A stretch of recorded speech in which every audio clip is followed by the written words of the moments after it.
All right, question 13 says, determine the oxidation state of carbon in carbonate, CO3 2 minus. So this is basically an algebra problem. We don't know the oxidation state of carbon in this compound, but we do know the oxidation state of oxygen in compounds is -2, and we know the overall charge is -2. So it's carbon plus 3 times -2, 3 oxygens, each with a -2 oxidation state, equals -2, and this -2 is the overall charge on the species. These just happen to coincidentally be the same. They're not always the same, as you know. So carbon -6 equals -2, plus 6 plus 6, carbon equals +4. So in this case, the oxidation state on carbon is equal to +4.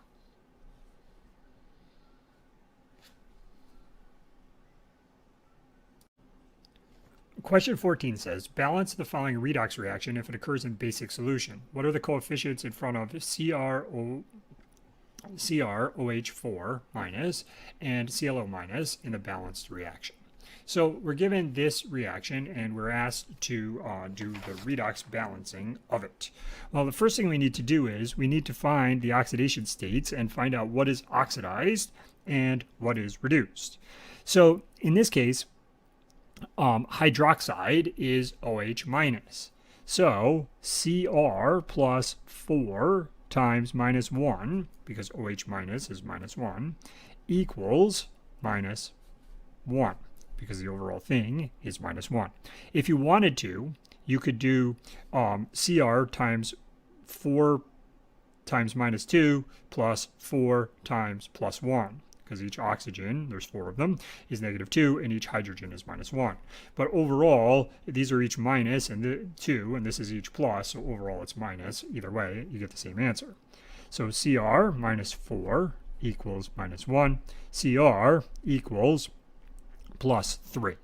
So chromium is +3 on this side. What about on this side? So on this side, we have Cr plus 4 times -2. There's 4 oxygens, each with a -2 charge, equals -2. And when we do that, chromium equals +6. So chromium went from +3 to +6. Remember, your Leo the lion says grr. So for Leo the lion says grr, losing electrons is oxidation, gaining electrons is reduction. Well, is this gaining or losing electrons? Well, +3 to +6 is losing electrons. It became more positive. So this is losing electrons. Said another way, this is oxidation. So now we figured out what's undergone oxidation. Now let's look at the Cl. Note that I'm ignoring the oxygens because they're all in compounds here, here, and here. So they're going to be -2 in all cases. So now let's look at the Cl. On this side, the Cl is easy. It's -1 because it's by itself, so the charge is the oxidation state. But over here, it's a little bit more tricky. So it's Cl -2 equals -1. Add 2 to both sides. Cl equals +1. So over here, we have Cl this +1, and now it's -1. So it became more negative. Electrons are negatively charged, so gaining electrons is reduction. And of course, one thing has to be oxidized and one thing has to be reduced. All right. There are reactions where that's not true, although the total amount of oxidation and reductions must be equal. There are reactions where, a single species can be both oxidized and reduced in the same reaction and things like that, but you're not going to see that here. Here, what you're going to see is one thing's oxidized, one thing's reduced. So now we figured out oxidation and reduction, we can move directly into step 2 of our 6 or 7 step process, where you can think of the 7th step as check your answer or not. So for step 2, we need to write the half reactions. So for the first half reaction, we have, for the oxidation half reaction, we have CrOH4 minus yields CrO4 2 minus.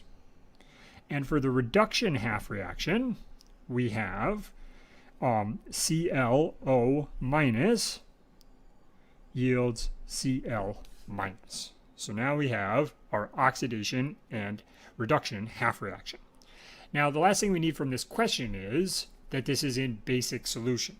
So step 3 is to what's called balance the mass, or make the number of elements on both sides equal. So in order to do that, we're going to first assume that it's in acidic solution, and then we're going to fix it being in acidic solution by adding OH minus. So I need the space, so I'm going to move this up. So let's look at this first one. So the first thing you want to do is balance the oxygens by adding water. So if we look here, we have 4 oxygens on this side and 4 oxygens on this side, so we're good. So the second step of the balancing is to balance the hydrogens by adding H+, because we didn't need any waters in this case.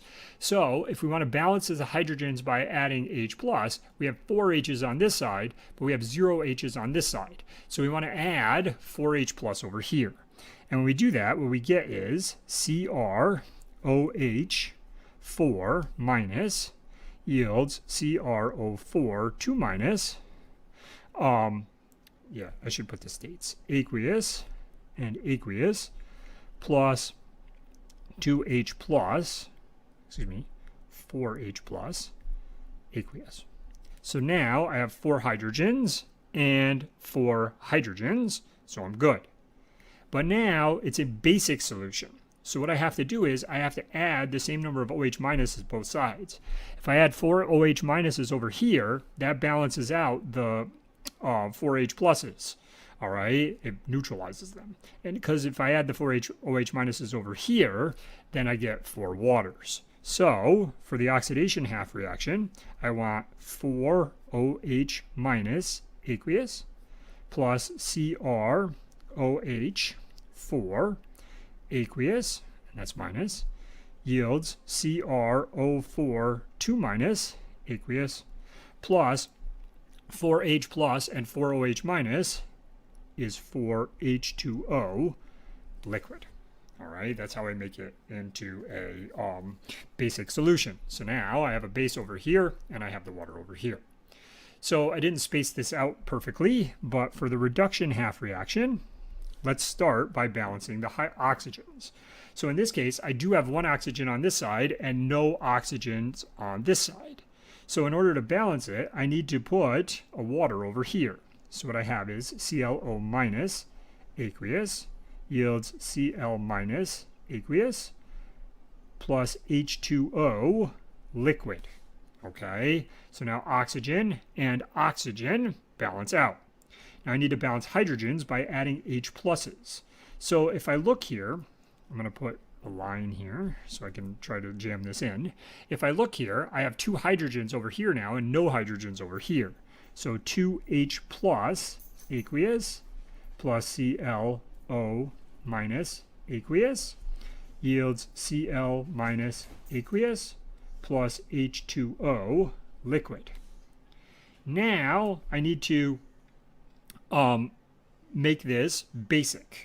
All right, so I balance the 2 hydrogens by adding the 2 hydrogens on the side as H pluses. Now I need to make it basic. So if I add 2 OHs over here, that'll neutralize this and make water, but then I also have to add 2 OHs over here. So what I end up with is 2H2O liquid plus ClO minus aqueous yields Cl minus aqueous plus H2O liquid plus 2OH minus aqueous. So I've now successfully both balanced the masses, the same number of elements on each side, and at the same time I have also made it a basic solution by adding the appropriate number of OH minuses to get rid of the H pluses. So it's basically just an extra step when it's in a base, as you've seen before. So for step 4, I need to balance the charges. All right, and I'm going to label the oxidation up here so I can use this space. All right, so I need to balance the charges. So for the oxidation half reaction, I have 4 minuses and another minus. So 4 minuses plus 1 minus is a total of 5 minus. For the product side, I have 2 minus and nothing. So 5 minus, 2 minus. I need 3 more minuses over here. So I add 3 electrons. So 4 OH minus aqueous plus CrOH 4 minus aqueous yields CrO4 2 minus aqueous plus 4 H2O liquid, should be a 4 there, 4 H2O liquid plus 3 E minus. Okay, so I now have 4 minus, 5 minus, 3 minus, 5 minus. All right, excuse me, 2 minus, 5 minus. So I've balanced the charges. Also note that for the oxidation reaction, all right, Leo, losing electrons is oxidation. The electrons should be a product. Okay, now let's look at the reduction half reaction, which I'm going to write here. So in this case, I have a minus here, and I have a minus and 2 more minuses here. So 3 minus and 1 minus. So I need 2 electrons on this side in order to balance it out. So I'm going to rewrite this, 2E minus plus, now I'm just going to rewrite all this, 2H2O liquid plus ClO minus aqueous yields Cl minus aqueous plus H2O liquid plus 2OH minus aqueous. All right, so now in the reduction half, I want to make sure, first of all, that the charge balances. 2 minus and minus is 3, minus and 2 minus is 3, so they're both 3 minus. The other thing is, for reduction, the reduction is gaining electrons, so the electron should always be a reactant. It's just a check to make sure you don't have oxidation or reduction written backwards, because the truth of the matter is, you could be right up to this point, even if you had them backwards, and here you would want to notice that you did that. So now, step 5, we need to balance these out. So here we have 3 electrons, and here we have 2 electrons. So in step 5, we need to multiply this one by 2, everything by 2, to make 6. And for the reduction, we need to multiply everything by 3 to make 6, so they'll cancel out when we recombine them in step 6. So for step 5, for the oxidation half reaction, we want to multiply everything by 2, so we have 6. So instead of 4 OH minus, it's 8 OH minus aqueous plus should be 2 CrOH 4 minus aqueous yields 2 CrO4 2 minus aqueous plus 8 H2O liquid plus 6 E minus. So I multiplied everything by 2. For the reduction half reaction, I want to multiply everything by 3. So for the reduction, okay, it's going to be 6 E minus plus 6 H2O liquid plus 3 ClO minus aqueous yields 3 Cl minus aqueous plus 3 H2O liquid plus 6 OH minus aqueous. All right, so I multiplied everything by 3 to make this 6, and this one I multiplied everything by 2 to make this 6. And if you multiply one thing, you have to multiply everything. All right, so now step 6, I need to combine these things. So I need to write all the reactants on one reactant side, all the products on one product side. And it looks like it's going to be impossible for me to fit this all on the screen. So for step 6, I recombine first and then I'll simplify. So I'm going to start with the oxidation reaction. 8 OH minus aqueous plus 2 CrOH 4 minus aqueous plus, now I'm going to the other one, the reduction, 6E minus plus 6H2O liquid plus 3 ClO minus aqueous. All right, so I've written all of the reactants on a single reactant side. I'm going to repeat with all the products, and I'm going to write it down here so it'll fit. So starting with the oxidation reaction again, it doesn't really matter, but that's what I'm going to start with. 2CrO4, 2 minus, aqueous, plus 8H2O, liquid, plus 6E minus, plus, now I'm going to go to the reduction one. You can't see everything of the products, but they're there, and I can see them, so I'm just going to write them down here for us. Plus 3Cl minus, aqueous, plus 3H2O, liquid, plus 6OH minus, aqueous. All right, and we can kind of see everything on the same screen. So now I want to cancel out what is alike. So the first thing that I notice is alike is these 6 electrons. With the OH minus, I have 8 on this side and I have 6 on this side. So all 6 of those can go, and I'll have 2 left on this side. For waters, there are 6 on this side, and 8 on this side. So what I want to do is I want to cross out these 6 waters and this 8 and make that again a 2. And it looks like everything is good except for one other thing where I have 2 waters here and 3 waters here. So I just want to combine those to make 5H2O liquid. So now I've combined these 2 into these 5 waters. So now I can rewrite everything into the final reaction.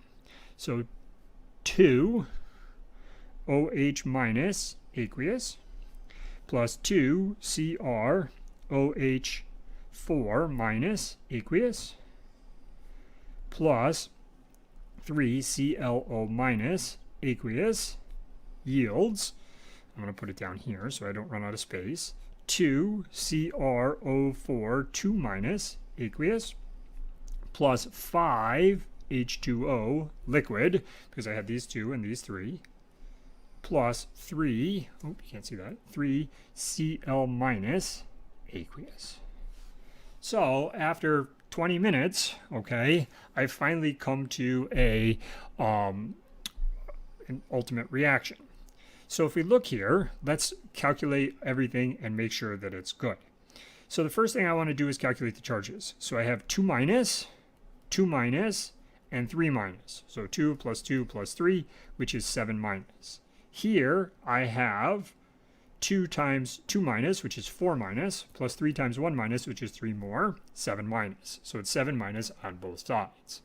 Let's look at the oxygens. I have 2 oxygens, 8 oxygens, because there's 2 times 4, 8 oxygens for a total of 10, and 3 is 13 oxygens. Over here I have 2 times 4, which is 8 oxygens, plus 5 more oxygens, which is 13 oxygens. They're balanced. Let's look at hydrogens. I have 2 hydrogens. I have 8 more hydrogens for a total of 10, because there's 2 of these, and there's 4 in each, 4 OHs, so a total of 8, so a total of 10 hydrogens. All the hydrogens are in water over here. 5 times 2 is 10, so I have 10 hydrogens. Chromiums, I have 2 CRs and 2 CRs. Cls, I have 3 Cls and 3 Cls. So this is the balanced chemical equation. To answer the original question, okay, what are the coefficients in front of Cr? Let me see if I can fit this all on the screen somehow. All right, what are the coefficients in front of CrOH4 minus and ClO minus in the balanced reaction? So there's a 2 in front of this one and a 3 in front of this one, which is choice letter B. Please note that there will be one redox balancing question on the exam, and these take quite some time. You could do them a little faster if you're not trying to explain it as you go, but you know, that took me the best part of 20 minutes to answer that. So please make sure you've practiced these enough. Chances are I'll give you a acidic solution for the exam, so you don't have to add the step of the OH minus, but there will be one redox balancing which will involve, you know, some oxygens or something, and won't be quite as straightforward as, you know, you just have 2 metals with 2 different charges. Okay. All right, number 15 says, identify the location of reduction in an electrochemical cell. Well, reduction occurs at the cathode. and oxidation occurs at the anode. Probably something you just have to memorize or be familiar with. Number 16 says, use the standard half-cell potentials listed below to calculate the standard cell potential for the following reaction occurring in an electrochemical cell at 25 degrees C. So the E naught of the cell is equal to the E naught of the reduction minus the E naught of the oxidation.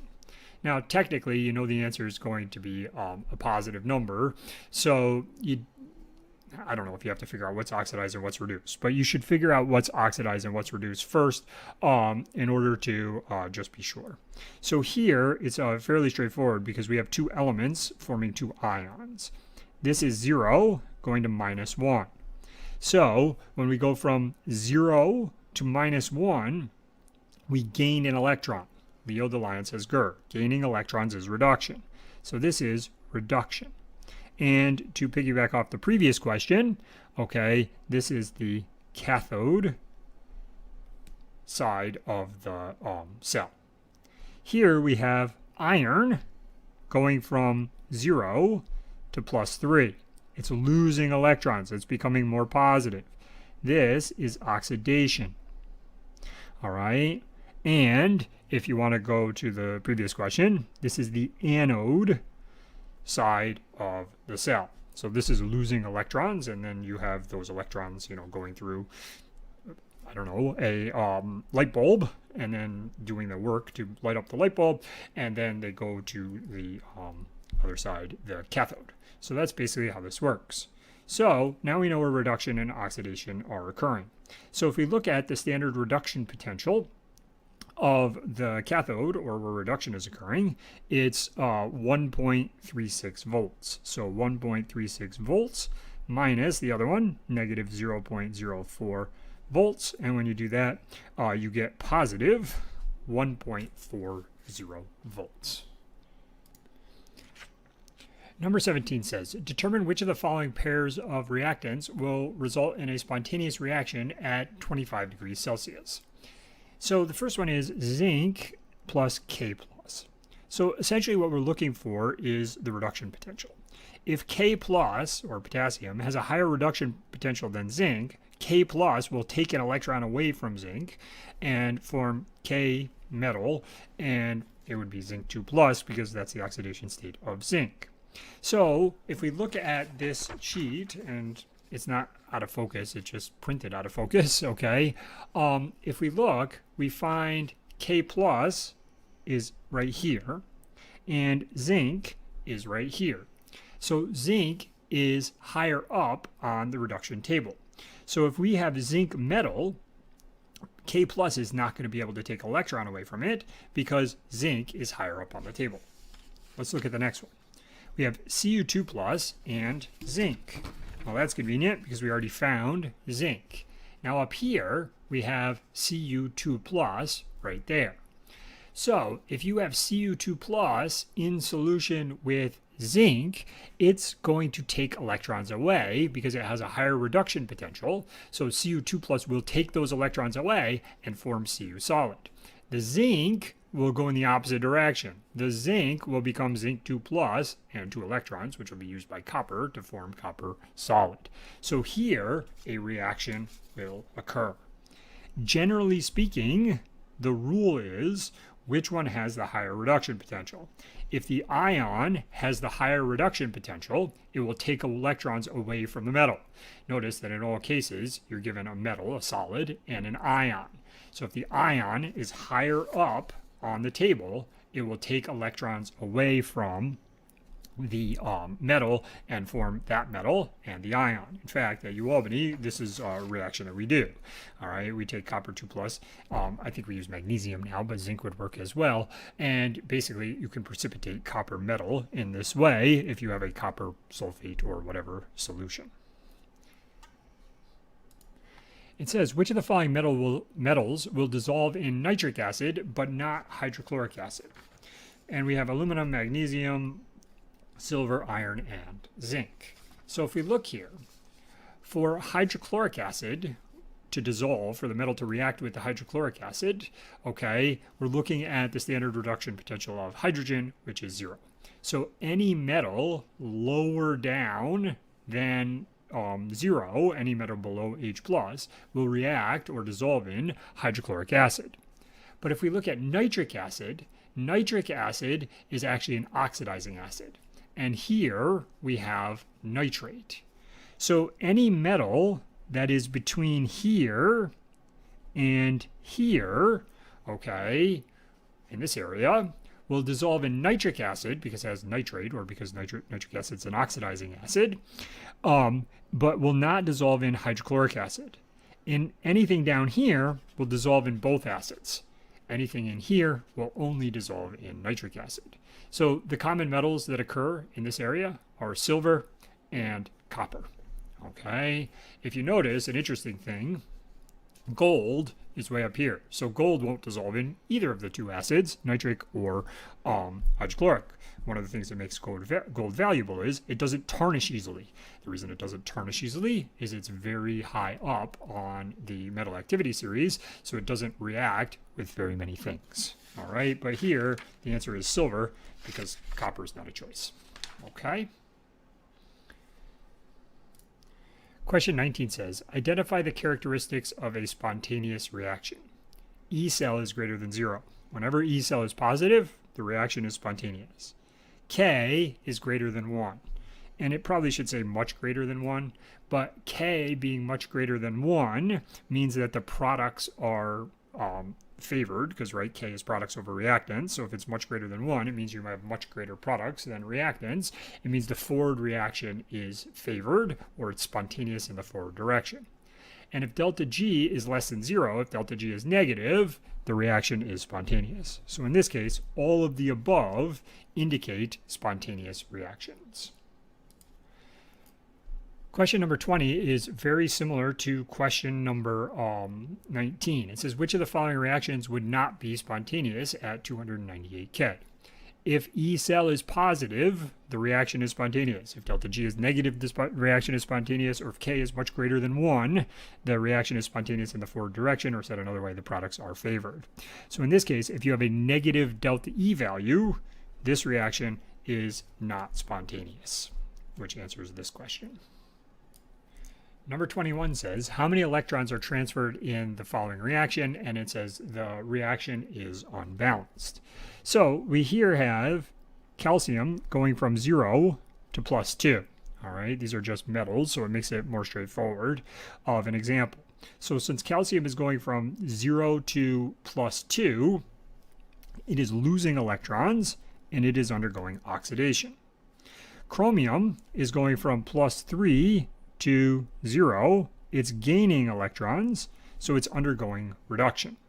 So if I skip here to writing the half reactions, all right, step 2 if you will, for the oxidation half reaction, I have calcium solid yields calcium 2+ aqueous. All right, and for chromium, I have Cr3+ aqueous yields Cr solid. Now if I look at balancing the mass, step 3, I don't have to do anything. The mass is already balanced. So I can skip directly to balancing the electrons. So if I go to oxidation half reaction, in order to get this to balance out, I need 2 electrons on this side. Because this is 2+, that gives you 2-. 2 + 2- is 0, which equals this side. In this case, I have 3+ and 0, so I need to bring this down by 3, so I need to add 3 electrons. I then need to balance these out. So I need to multiply this one by 3. 3Ca solid yields 3Ca2+ aqueous plus 6E-. And for this one, I need to multiply everything by 2. 2 times 3 is 6. Electrons plus 2 Cr3+ aqueous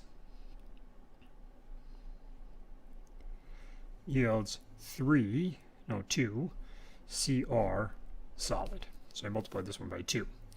6 electrons, and they cancel out. So the number of electrons that are transferred are 6.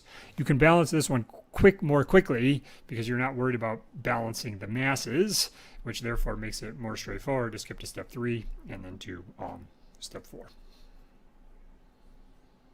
I should say step 4 and step 5. So balance the individual number of charges and then balance them so they're equal, so they'll cancel each other out when we combine them back together in step 6. All right, number 22 says the standard EMF for the cell using the overall cell reaction below is 2.2 volts. All right, and here's the reaction. The EMF generated by a cell when the concentration of Al3 plus is this and the concentration of I minus is this is what? So in this case, we're asked for a E cell at non-standard conditions. And essentially what we're going to use is a version of the Nernst equation, which is simplified.